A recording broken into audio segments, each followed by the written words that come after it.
Bismillahirrahmanirrahim. Alhamdulillah. Alhamdulillahi rabbil alamin. Wa bihi nasta'inu ala umuri dunya waddin. Wassalatu wassalam ala ashrafil anbiya'i wal mursalin nabiyyina Muhammadin wa ala alihi wa sahbihi wat tabi'in wa man tabi'ahum bi ihsanin ila yaumiddin. Amma ba'du. Assalamualaikum warahmatullahi wabarakatuh. Alhamdulillah, kita bersyukur dan tak henti-hentinya memuji kepada Allah Azza wa Jalla yang masih memberikan kepada kita kesehatan, memberikan kepada kita kekuatan, begitu pula tentunya memberikan kepada kita kesempatan, waktu luang yang dengannya kita dapat memaksimalkan ibadah ketaatan kita kepada Allah Azza wa Jalla. Kemudian salawat dan salam kita kirimkan kepada baginda Rasulullah sallallahu alaihi wasallam. Semoga Allah Subhanahu wa taala senantiasa mengistiqomahkan kita untuk selalu mengikuti petunjuk ajaran yang diajarkan, yang diwariskan oleh Nabi kita Nabi Muhammad sallallahu alaihi wasallam. Para jamaah sekalian yang dirahmati oleh Allah, pada malam hari ini kembali kita akan lanjutkan kajian kita, tentunya masih dalam bab al-jinayat, di mana pada pertemuan yang lalu kita telah selesai menjelaskan jenis-jenis jinayah yang dilakukan, yang terkait dengan jinayah yang tidak sampai pada menghilangkan nyawa manusia, ya, jinayah pada badan fisik orang lain, dan apa saja konsekuensi hukum dan hukuman yang ditetapkan oleh syariat kita kepada pelakunya. Nah, maka pada malam hari ini kita pindah, ya, pada bab yang selanjutnya, pembahasan fiddiyat, ya, terkait dengan pembahasan diat, ya. Jadi ada satu istilah yang ya sering kita dengarkan sejak kita membahas fikih jinayat ini, yaitu diat, ya, ad-diyat, ya. Apa itu para jamaah sekalian dan bagaimana jenis-jenisnya, bentuk-bentuknya, dan kepada siapa diwajibkan diat ini, insyaallah akan kita jelaskan pada pembahasan malam hari ini. Yang pertama, apa itu diyah? Ad-diyatu, ya. Dalam kitab ini, dalam kitab Al-Fiqhul Muyassar dikatakan ad-diyatu min waddaitul qatil addihi diyatan idza a'taituhu diyatahu wal jam'u diyat, ya. Jadi kata diyat itu berasal dari kata waddaitu, ya, addihi diyatan, jadi berasal dari kata waddaitu, ya, al-qatil, ya. Ini memang terkait dengan al-qatil. Al-qatil itu orang yang dibunuh, ya. Idza a'taitu diyatahu, kalau seseorang telah menyerahkan diyatnya, ya, kepada pihak yang menjadi korban. Dan jamaknya itu adalah diyat. Jamaknya adalah diyat. Jadi diyatun, diyat, bentuk jamaknya. Adapun secara syar'i, maka definisi diyat itu adalah hiyal malu al-muadda lil majniyi alaihi aw li waliyihi bisababil jinayah. Jadi apa itu diyat para jamaah sekalian? Adalah al-mal al-muadda, harta yang ditunaikan, al-muadda, ditunaikan atau yang diserahkan, lil majni alaihi, kepada korban, ya, yang menjadi korban satu bentuk jinayah, ya, au li walihi, atau harta itu diserahkan kepada walinya, ya, waliul qatil, ya, wali daripada orang yang dibunuh atau korban, bisa babil jinayah, dengan sebab adanya tindakan jinayah, ya. Nah, jinayah yang kita maksud di sini ada dua seperti yang kita jelaskan, baik al jinayatu 'alan nafs, tindakan jinayah yang sampai pada tingkatan menghilangkan jiwa manusia, atau al jinayatu fi ma dunan nafs, ya, atau jinayah yang tidak sampai pada menghilangkan nyawa manusia tetapi mencelakakan dan melukai bagian tubuh tertentu dari seseorang. Nah, para jamaah sekalian yang dirahmati oleh Allah, kemudian dikatakan wa tusamma aidan al-aql, ya, wa tusamma aidan al-aqlu.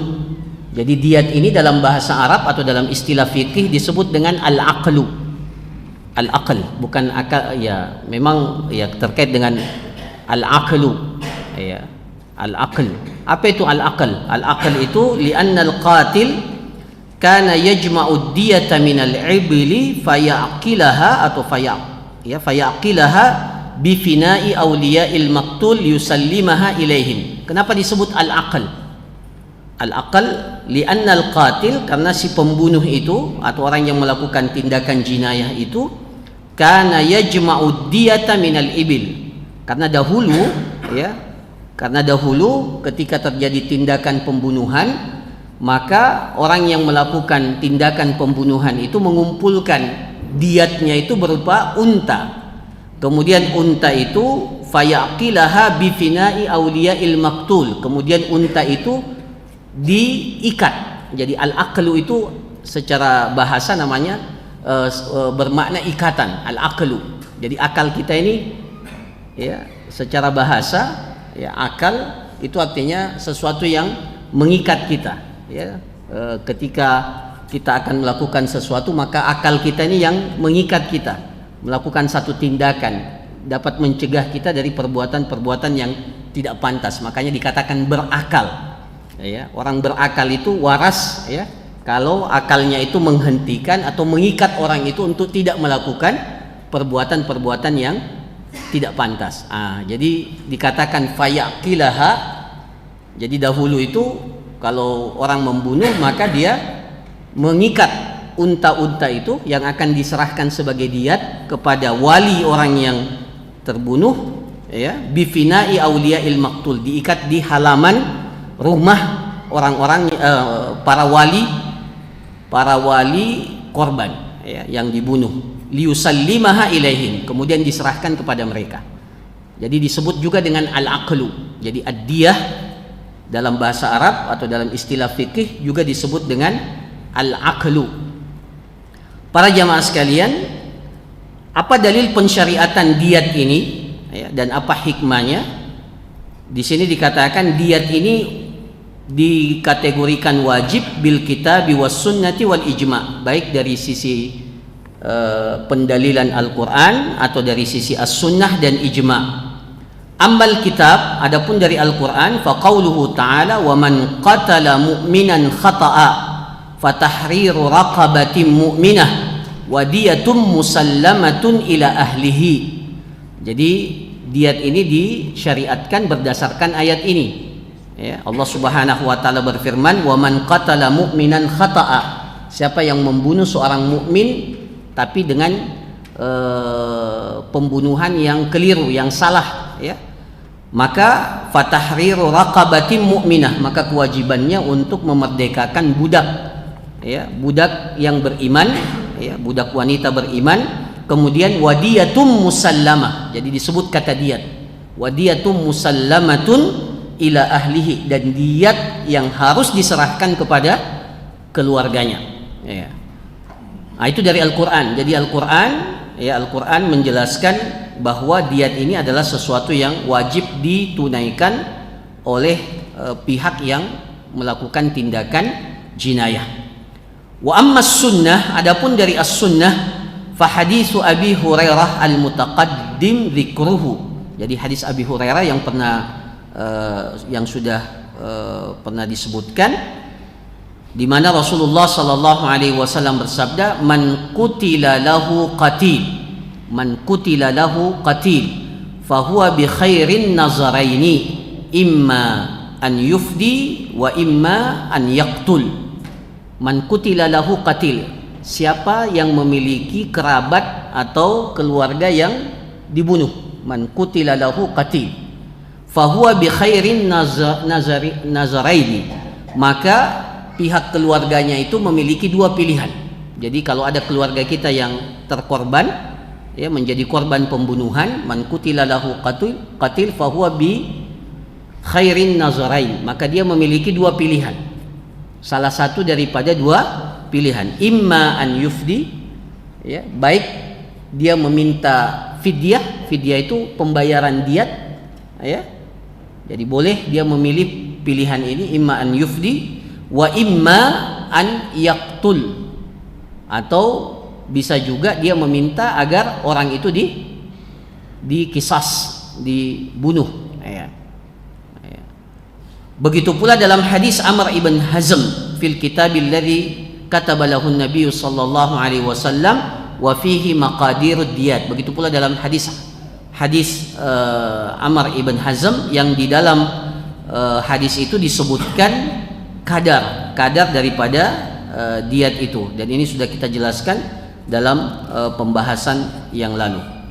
Kemudian dan diijma'kan oleh para ulama tentang kewajiban diat ini. Jadi diat ini hukumnya wajib dan tidak ada perselisihan di antara para ulama yang terkait dengan kewajiban diat ini, baik dalam pembunuhan yang disengaja atau pembunuhan yang tidak disengaja, atau pembunuhan yang keliru, yang salah, ataupun dalam tindakan jinayah yang tidak sampai menghilangkan nyawa manusia. Para ulama kita berijma, bersepakat tentang kewajiban diat ini. Nah, para jamaah sekalian, apa hikmah pensyariatannya? Dalam kitab ini dikatakan, ammal hikmatu min masyru'iyyatiha fahiyah hifzul arwah, ya, wa hiknu dima'il abriya, ya, wa zajar wa rada' anil istihanati bil anfus. Jadi kira-kira ada tiga hal yang menjadi hikmah, ya, pensyariatan diat. Kenapa ada diat? Ya, ketika terjadi tindakan jinayah, baik sampai jinayah yang sampai menghilangkan nyawa manusia ataupun tidak sampai menghilangkan nyawa manusia, apa hikmahnya? Kenapa syariat kita menetapkan diat ini? Ada diat, ya. Selain konsekuensi hukum yang lain. Yang pertama adalah fahiyah hifzul arwah, karena diat ini bertujuan untuk menjaga nyawa manusia, ya. Nyawa manusia itu sangat berharga, ya. Tidak boleh ditumpahkan, ya, tidak boleh ditumpahkan kecuali dengan cara-cara yang dibenarkan dalam syariat. Hukum asalnya nyawa seseorang itu tidak boleh dihilangkan dengan cara apapun, ya. Maka dijadikan diat ini sesuatu yang menjadi salah satu konsekuensi hukum, dan diat ini sangat berat, ya. Sebentar kita jelaskan berapa kadar diat itu, ya. Dan sangat berat, ya, hukumannya itu dalam rangka untuk menjaga nyawa manusia, ya, yang memang dalam syariat kita ini menempati posisi yang sangat terhormat. Jadi kalau kita perhatikan para jamaah sekalian, syariat kita ini diturunkan oleh Allah atau disyariatkan oleh Allah kan dengan tujuan yang mulia. Ada 5 maqasid, ada 5 tujuan syariat kita ini disyariatkan oleh Allah. Yang pertama adalah hifzuddin, menjaga agama. Kemudian Yang kedua adalah hifzu an-nafs, menjaga jiwa manusia. Ya. Kemudian yang ketiga hifzu al-aqal, menjaga akal manusia. Kemudian yang keempat hifzu al-irdi atau an-nasl, menjaga kehormatan dan keturunan manusia. Itu yang keempat. Dan yang terakhir hifzul mal, menjaga harta manusia. Jadi kalau kita lihat pensyariatan kita ini mulai dari A sampai Z, mulai pensyariatan taharah sampai pensyariatan jinayah, ya, dan hal-hal yang terkait dengan jinayah, itu dalam rangka menjaga salah satu daripada 5 maqasid asy-syariah ini, ya. Nah, maka disyariatkan atau diwajibkan diat ini pada tindakan jinayah ini dalam rangka untuk hifzu al-arwah, menjaga nyawa manusia, wahik dima'il abriya, dan menjaga darah orang-orang yang tidak berdosa, ya. Jadi sampai pada pembunuhan yang salah, ya, yang salah, ya, yang keliru, itu juga ada konsekuensi hukumnya. Tidak serta-merta kalau salah dimaafkan. Beda dengan yang lainnya. Hukum asalnya kan kalau orang salah, dimaafkan, ya.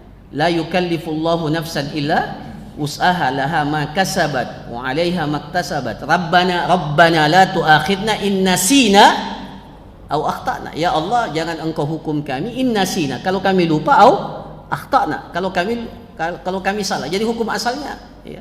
Tapi kalau kesalahan itu mengakibatkan nyawa manusia hilang atau menyebabkan, ya, orang lain terluka, ya, secara fisik, ya, maka tidak boleh sekedar maaf.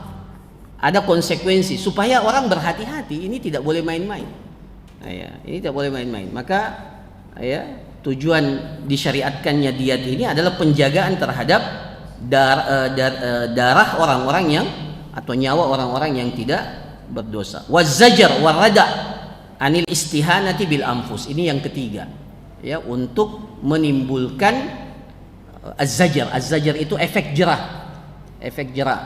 dan supaya orang tidak memandang enteng persoalannya nyawa. Nah, itu. Jadi tujuan adanya diat ini agar menimbulkan efek jerah. Iya. Jadi hukuman dalam Islam itu bukan hanya sekedar bagaimana hukuman itu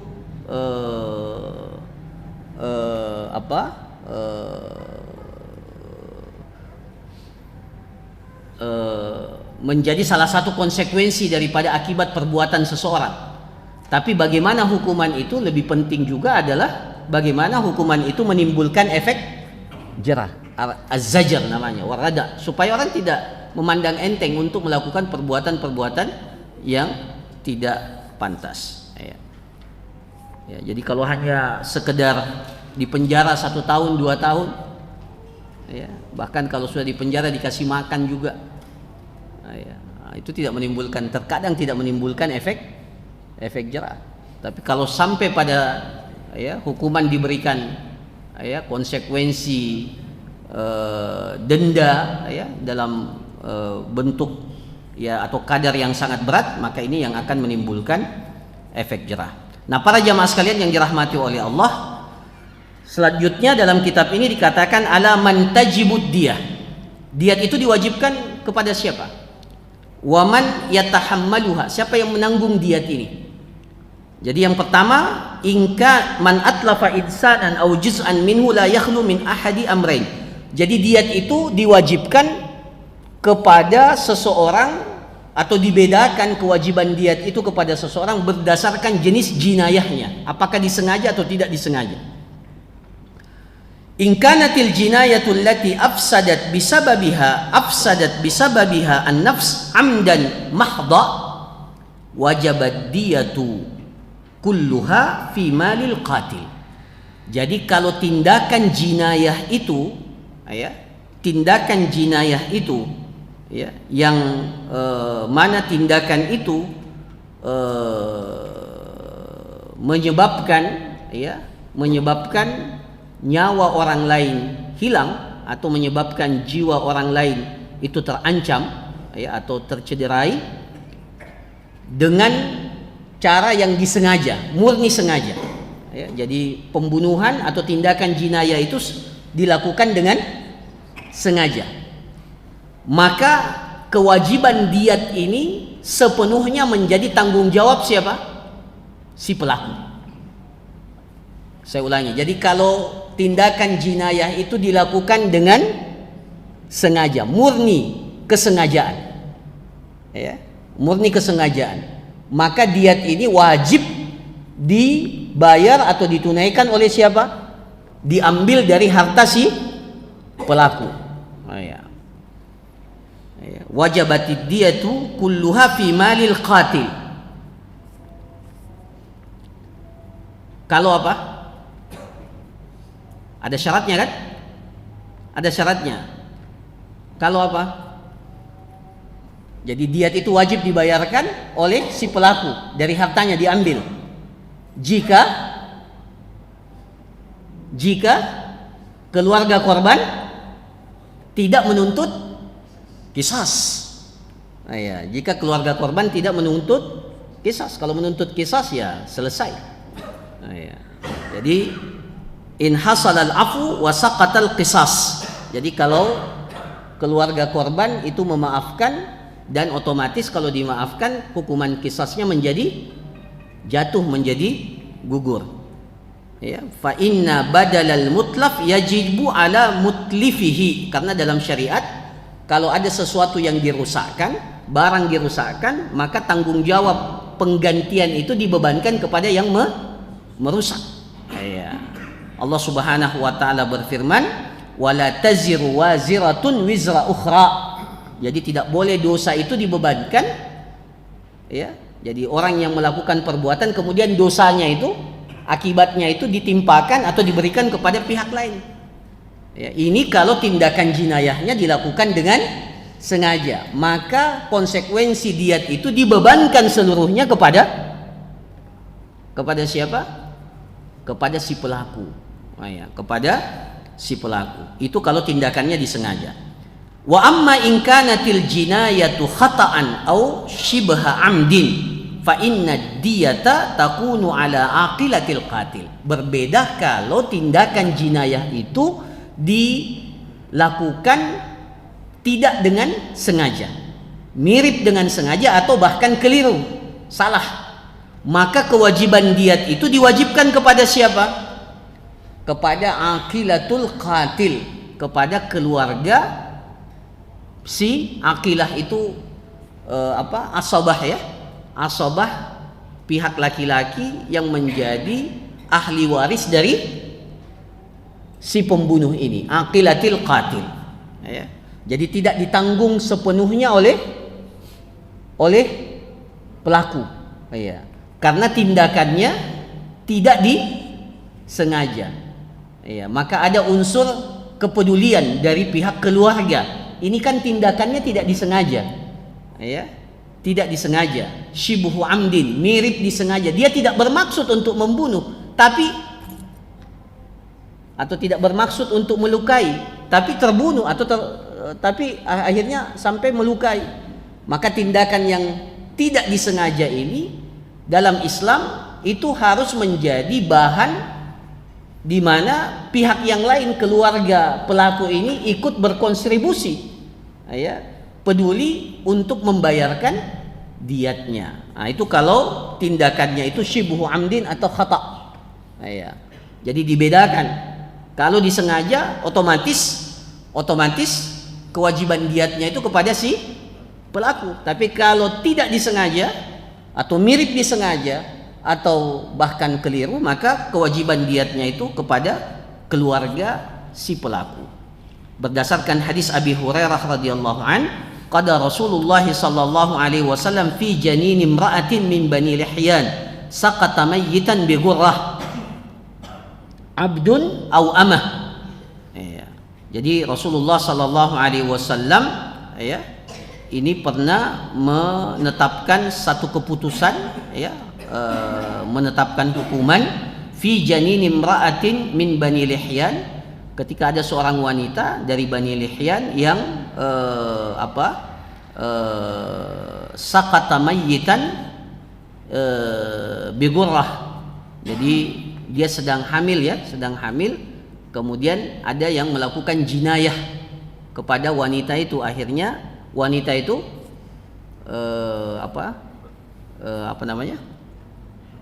keguguran, keguguran. Jadi bayi atau janin yang dikandung itu mengalami keguguran. Maka Rasulullah SAW itu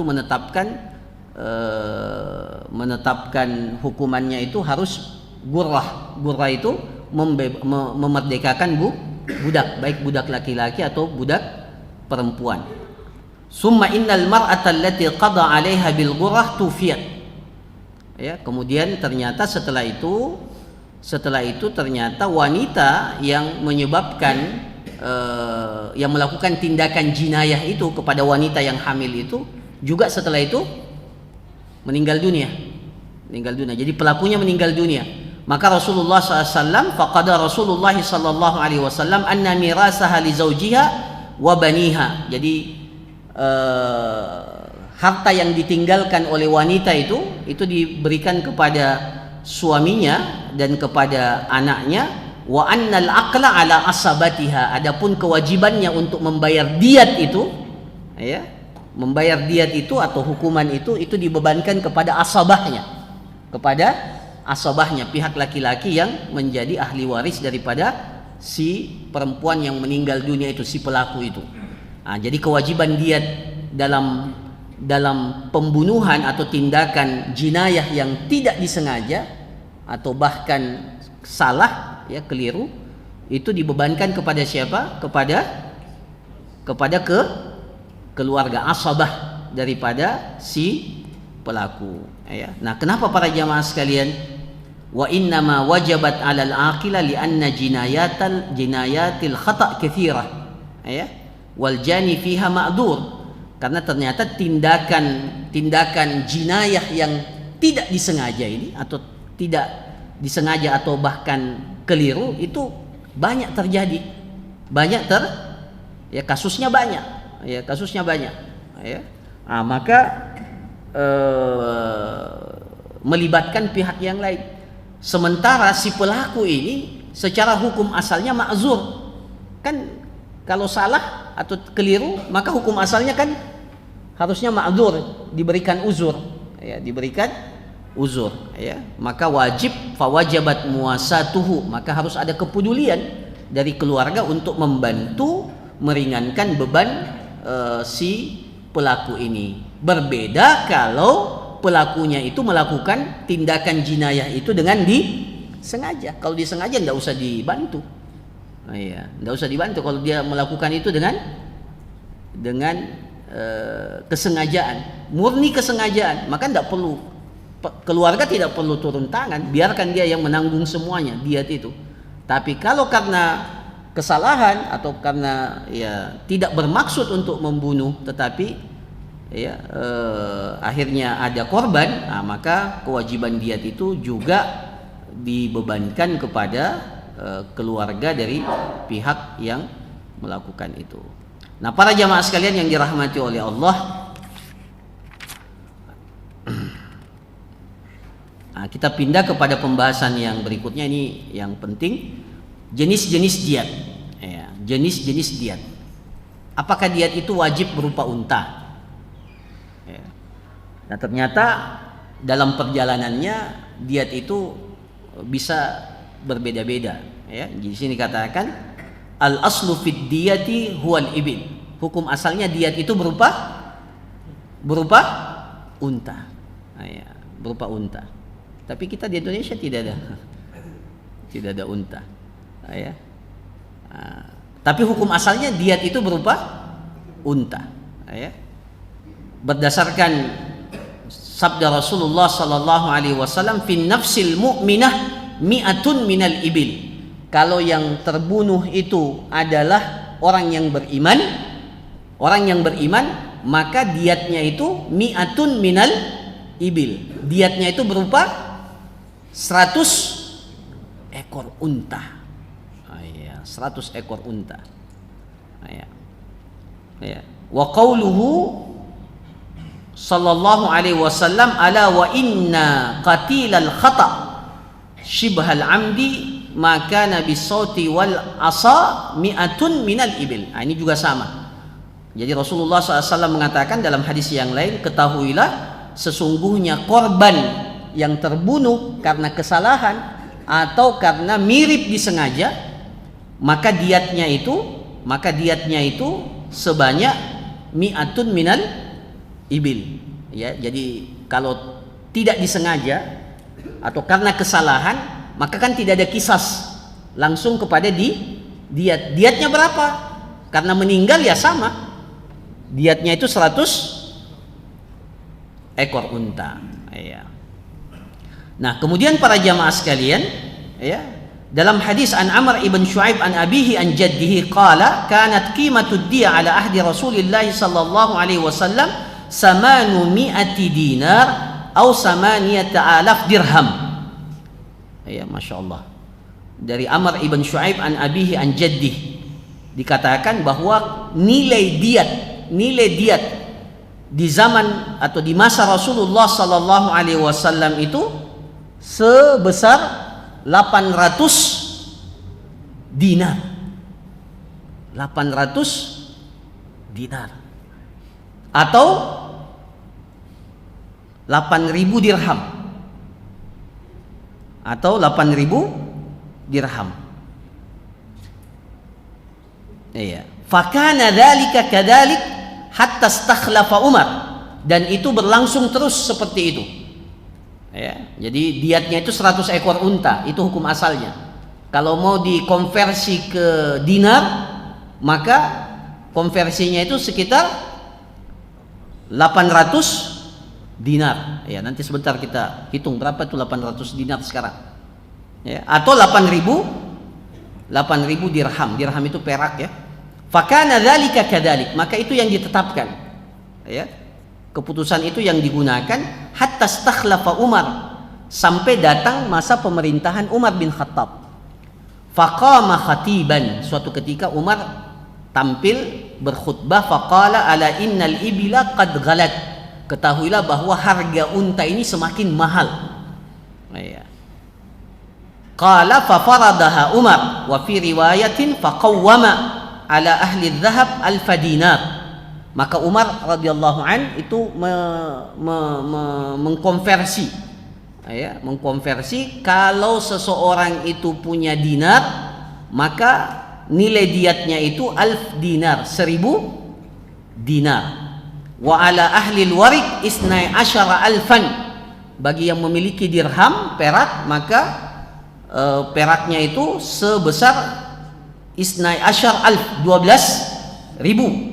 Wa ala ahlil bakar, kalau ternyata yang dia miliki, dia tidak miliki unta tapi dia miliki sapi. Nah, ini cocok buat kita nih, sapi. Ala ahlil bakar berapa? Mi'atai bakarah, 200 ekor sapi. 200 ekor sapi. Berapa satu ekor sapi sekarang? Ya, silakan dihitung. 200 ekor, ya. Wa ala ahli syah, tidak punya sapi tapi punya kambing. Wa ala ahli syah alfai syah, dan kalau pemilik kambing maka kewajibannya alfai syah, 2000 ekor kambing. Ada yang punya 2 ekor, 2000 ekor kambing, ya. Ya, ini makanya orang tidak main-main, ya, kalau tindakan pembunuhan ini, meskipun tidak disengaja atau sengaja. Ya, Masya Allah, 2000 ekor, 2000 Idul Adha saja 1 ekor setengah mati. Ini 2000 ekor. Ya, 2000 ekor. Wa ala ahli hulal mi'atai hullah, dan kalau berupa hulal itu pakaian, ya, pakaian yang, ya, pakaian lengkap, ya, hullah biasanya seperti hullatun yamaniyah, pakaian yang lengkap yang biasa dipakai orang Yaman. Jadi ada kemejanya dan ada kayak sarungnya, itu sepasang. Nah, itu 200 pasang, ya, 200 pasang. Wa ala hadza, maka dari hadis ini para ulama kita menyimpulkan bahwa hukum asal diat itu adalah unta. Ya. Hukum asal diat itu adalah unta. Wa hadhil asya' al-madhkura siwaha yakunu mu'tabaran biha min babit taqwim. Adapun yang selainnya yang disebutkan dalam hadis ini itu ketika dikonversi maka senilai dengan apa yang kita sebutkan, ya, dan itu berlaku sejak zaman Umar bin Khattab radhiyallahu an, dan pada saat itu para sahabat bersepakat dengan apa yang diputuskan oleh Umar bin Khattab, maka ini menjadi ijma' para sahabat, ya. Jadi bisa saja dibayarkan dalam bentuk apa? Dalam bentuk unta atau yang senilai dengan unta itu. Ya. Nah, para jamaah sekalian, nah kalau kita sekarang, ya, saya baca dalam beberapa keputusan yang disebutkan nilai diat itu sekarang, ya, pasti berbeda ya antara satu negara dengan negara yang lain kalau menerapkan hukum diat itu. Maka tapi kalau mau dikonversi ke emas, maka diat itu senilai 4,25 kilogram, bukan gram, kilo. Ya, sekilo 1000 ya. Ya, jadi 4,25. Ya, silakan hitung. Ya, 1 kilo saja sudah. Ya, 4,25 ya. Ya, 4,25 kilo. Masya Allah, itu kan 1000 dinar itu, ya. Jadi 1000 dinar itu kan 1 dinar kan 4,25 gram kan, 1 dinar. 1 dinar itu 4, jadi kalau ditetapkan di zaman Umar 1000 dinar, maka kalau dikonversi berarti sudah benar 4,25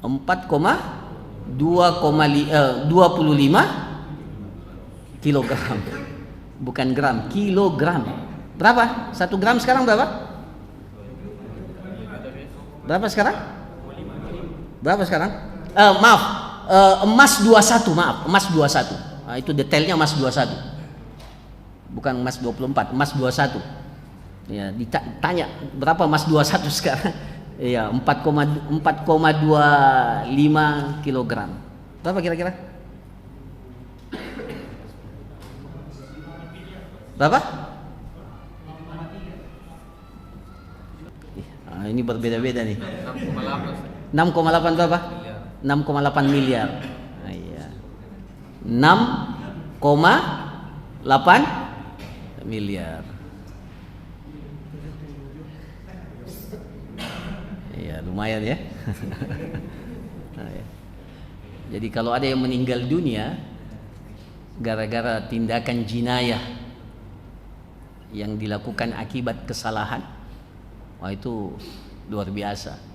Ya, 1 nyawa itu 6,8 miliar. Ya. Ya. Wah ini tidak main-main ya, 6,8. Itu kalau kesalahan. Ya.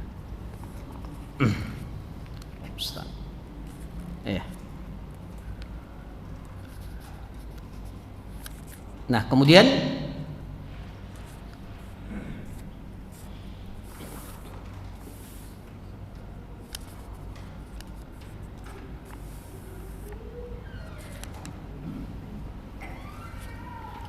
ya, kemudian dikatakan maqadirud diyah, kadar diat. Berbeda antara diat seorang muslim dan non muslim, ya. Dikatakan diatul hurril muslim. Kalau diatnya seorang muslim laki-laki merdeka, maka sempurna. Berapa? 100 ekor unta. Tapi bisa berbeda-beda. Wa tughallat fi qatlil amdi wa shibhihi. Jadi diatnya itu bisa kriteria untanya itu bisa berbeda-beda, bisa diberatkan kriterianya, kalau pembunuhannya itu disengaja atau mirip disengaja. Ya.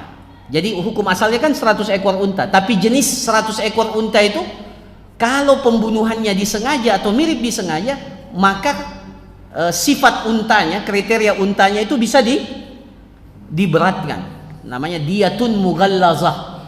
Ya, diyatun mughallazah. Ya, seperti umpamanya 40 ekor dari 100 ekor unta itu harus unta betina yang sedang hamil. Ya, jadi 40 ekornya. Jadi bukan hanya sekedar kasih unta, enggak, betina dan sedang hamil 40 ekor. Nah, itu namanya diat mughallazah. Ya, seperti yang kita jelaskan pada hadis Amr, dan ini pernah kita jelaskan, arba'una khalifah, ya, 40 ekor khalifah. Ya. Nah, kemudian kalau yang terbunuh itu atau yang korban itu seorang ahlul kitab yang merdeka, maka ya baik dia itu zimmi ahlu zimmah atau yang selainnya, maka diatnya itu tidak sama, setengah dari diat seorang muslim. Jadi kalau 100 ekor unta berarti berapa? 50 ekor unta, berdasarkan hadis Amr ibn Shu'aib an abihi an jaddihi anna Nabiy sallallahu alaihi wasallam qala aqlu ahli dhimmah nisfu aqlil muslimin. Diat bagi ahlu zimmah itu setengah dari diat seorang muslim. Ya. Sama juga dalam lafaz yang lain, diatul muahad nisfu diatil muslim. Diatnya muahad itu ahlu zimmah. Ya, ahlu zimmah. Siapa itu ahlu zimmah para jamaah sekalian? Ahlu zimmah itu adalah orang kafir yang menetap tinggal di wilayah kaum muslimin. Jadi darah mereka itu dilindungi dalam Islam. Ya, selama dia muahad, selama dia ahlu zimmah. Nah, kalau terbunuh maka kewajiban, meskipun pembunuhnya seorang muslim, maka kewajiban orang yang melakukan pembunuhan itu membayar diat, tapi diatnya setengah dari diat seorang muslim. Kemudian diatul mar'ah, kalau yang terbunuh itu seorang wanita, ya, maka diatnya itu setengah dari diat laki-laki. Ya, diatu al-hurrah al-muslimah ala nisfi min diati rajul al-hurril muslim, seperti dalam hadis Amr ibn Hazm, diatul mar'ati ala nisfi min diati rajul, diatnya seorang wanita itu setengah dari diat laki-laki. Wa naqala Ibnu Abdul Bar wa Ibnul Mundhir al-ijma' ala dzalik, dan para ulama mengijma'kan hal ini. Nah, kemudian dikatakan diatul majusi, diatnya orang majusi. Diatul majusi al-hur zimmiyan kana au muahadan au ghairuhu wa kadzal wasani 800 dirham. Itu diatnya itu sebesar 800 dirham, ya. Jadi bahkan majusi itu kalau dibunuh itu juga, ya, meskipun majusi itu penyembah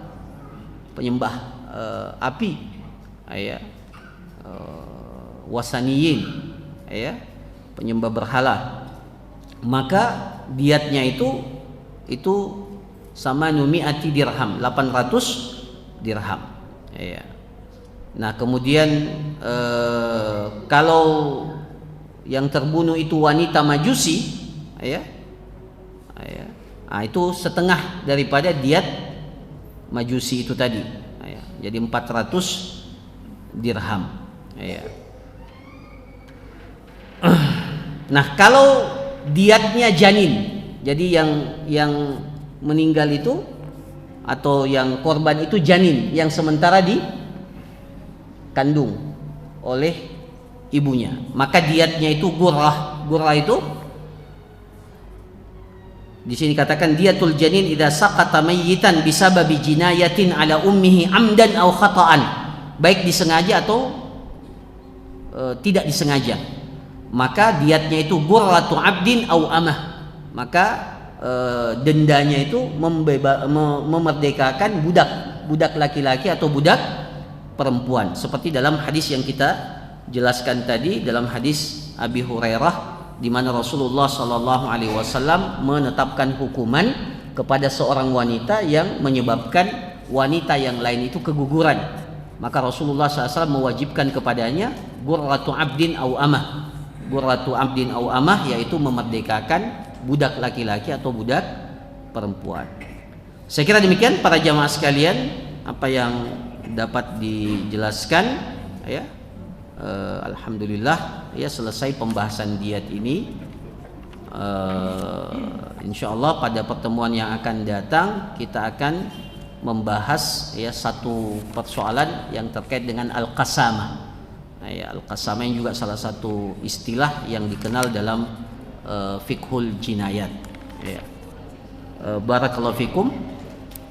Ada pertanyaan? Ya. Bagaimana kalau misalkan ada terjadi penganiayaan, 4 orang pelakunya dan meninggal, nah itu diatnya dibagi 100 itu atau masing-masing 100 itu yang 4 orang?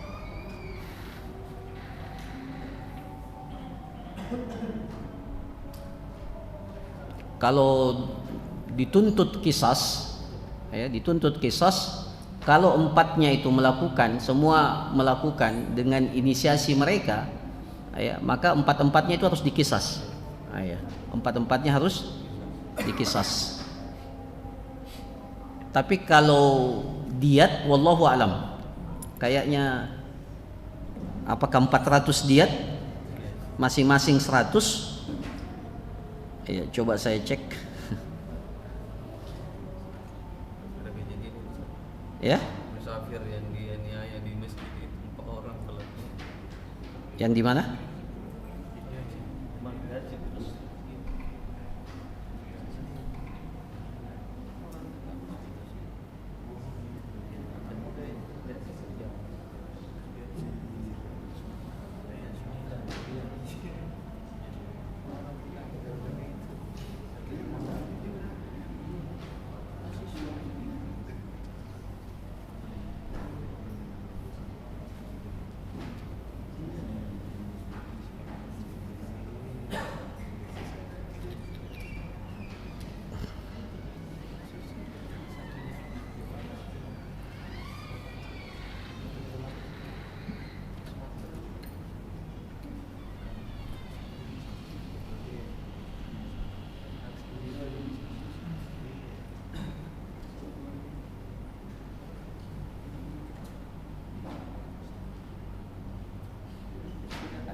Wallahu alam, saya belum dapat ini. Ya, nanti coba dicari ya. Silakan yang lain. Tapi kalau pembunuhannya direncanakan, maka semuanya bisa dikisos. Ya, 4-4-nya itu. Ya. Ya.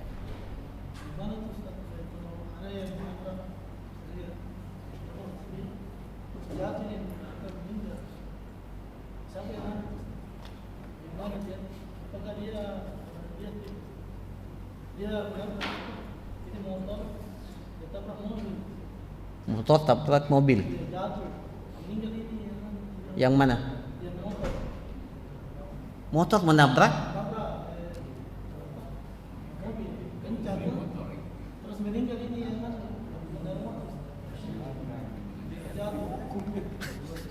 Iya, dia yang menabrak, dia yang meninggal gitu ya? Kayaknya tidak ada konsekuensi hukum karena dia tidak.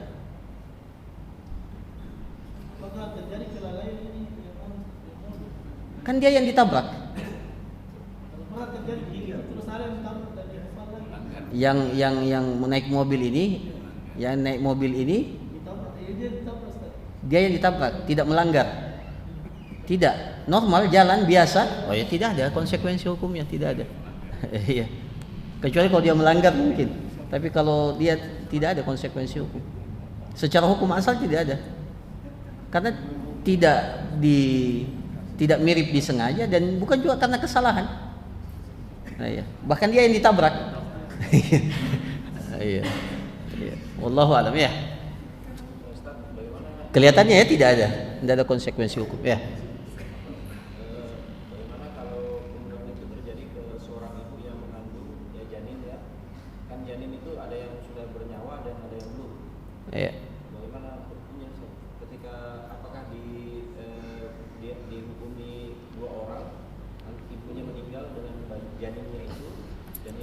kalau janinnya itu masuk umur 1 bulan kan atau berapa minggu itu kan belum ini.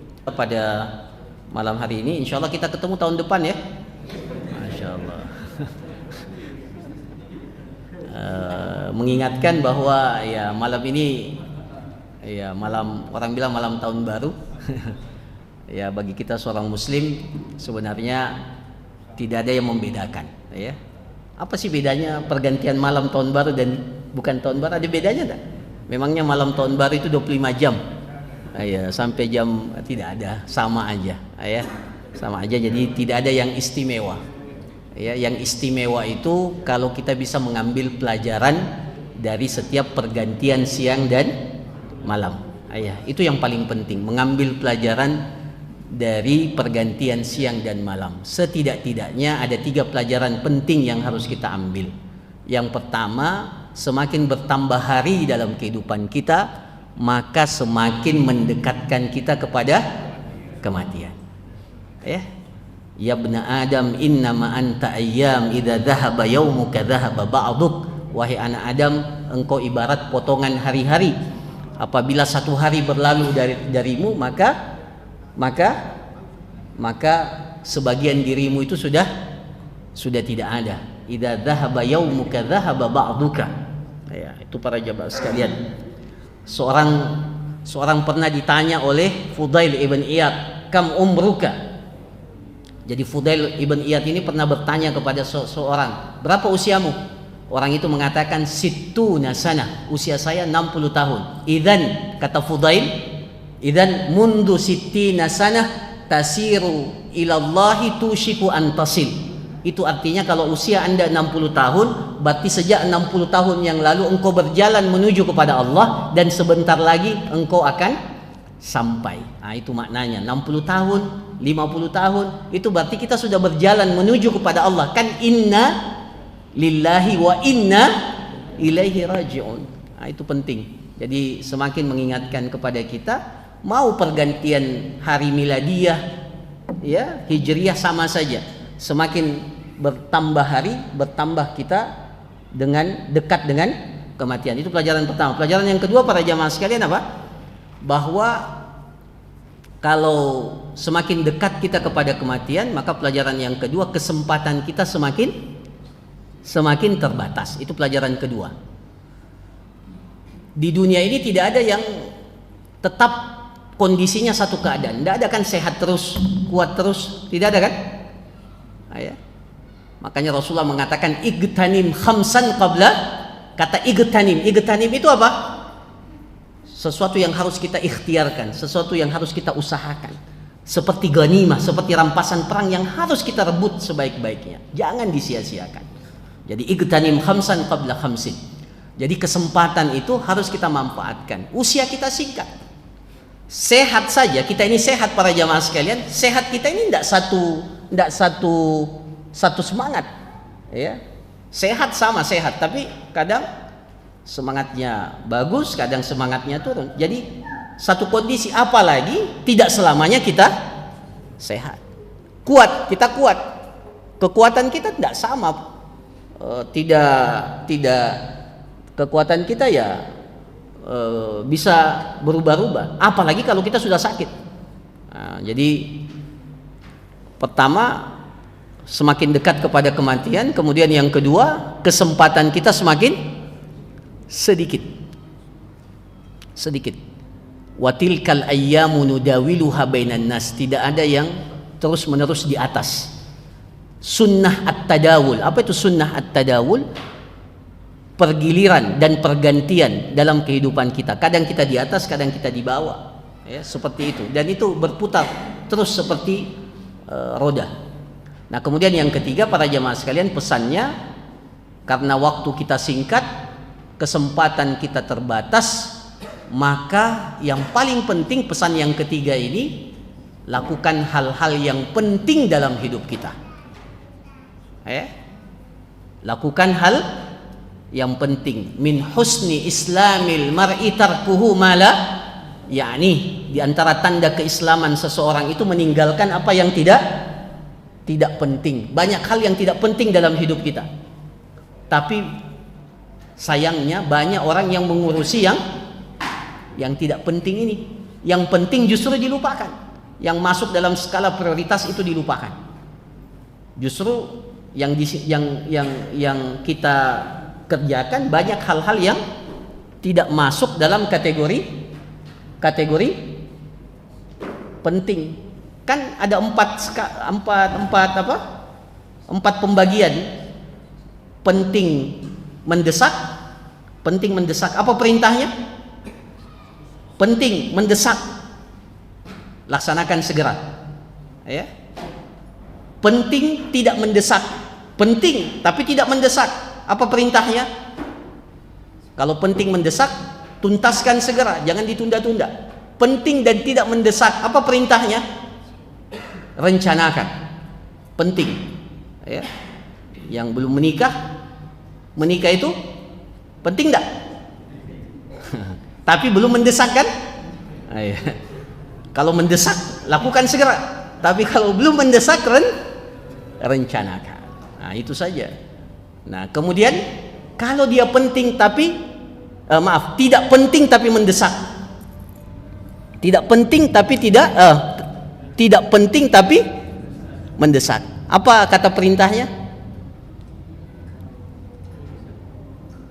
Kalau bisa didelegasikan, dilakukan oleh orang lain, tidak usah kita yang lakukan. Delegasikan aja. Delegasikan. Jadi banyak hal dari dunia ini sekarang alhamdulillah dengan kita delegasikan aja, tidak usah kita yang lakukan. Ya, karena dia tidak penting tapi mendesak. Kemudian yang keempat apa? Tidak penting dan apa kata perintahnya? Tinggalkan. Nah, itu.